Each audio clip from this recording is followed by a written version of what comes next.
Sir ఈ force and maintenance అంటే ఏంటి సార్ అసలు అది? అదే గారు మెయింటెనెన్స్ అంటేనే ఫస్ట్ ఆఫ్ ఆల్ భరణం. నెల నెల వైఫ్కి ఖర్చులకి డబ్బులు ఇవ్వాలి. That is called maintenance. Divorce సంబంధం లేదు దానికి. ఫోర్స్డ్ మెయింటెనెన్స్ అంటే ఏంటంటే రావాల్సిన మెయింటెనెన్స్ కంటే ఎక్కువ వైఫ్ క్లెయిమ్ చేసినప్పుడు దాన్ని ఒక కైండ్ ఆఫ్ ఫోర్స్డ్ మెయింటెనెన్స్ లాగా భావించవచ్చు మనం. అంటే మీరు అనేది ఫోర్స్డ్ మెయింటెనెన్స్ కాబట్టి రావాల్సిన దానికంటే ఎక్కువ అడిగితే ఫోర్స్ చేస్తున్నట్టే కదా.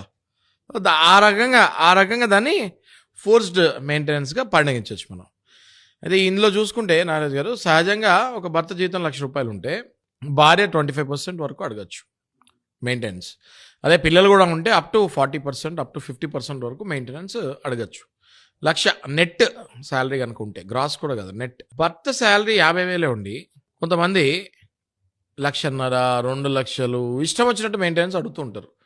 అవగాహన లేక, సరైన గైడెన్స్ లేక, నేను ఏం అడిగినా భర్త ఇవ్వాల్సిందే అన్న పిచ్చి భ్రమలో ఉండి కొంతమంది ఇట్లాంటి మెయింటెనెన్స్ కేసు వేసి కోర్టు వారి టైంని వేస్ట్ చేసి కోర్టు ఆగ్రహానికి కూడా లోనైన వాళ్ళు చాలామంది ఉన్నారు. సార్ ఈ ఫోర్స్ అండ్ మెయింటెనెన్స్ అంటే ఏంటి సార్ అసలు అది?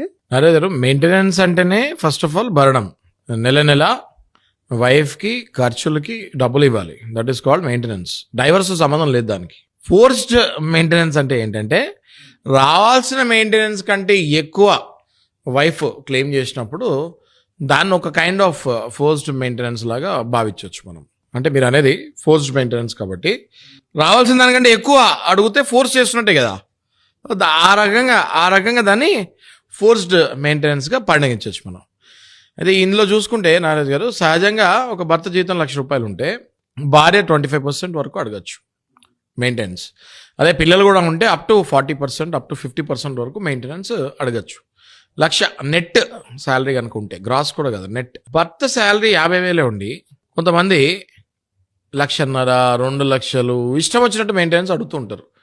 అవగాహన లేక, సరైన గైడెన్స్ లేక, నేను ఏం అడిగినా భర్త ఇవ్వాల్సిందే అన్న పిచ్చి భ్రమలో ఉండి కొంతమంది ఇట్లాంటి మెయింటెనెన్స్ కేసు వేసి కోర్టు వారి టైంని వేస్ట్ చేసి కోర్టు ఆగ్రహానికి కూడా లోనైన వాళ్ళు చాలామంది ఉన్నారు.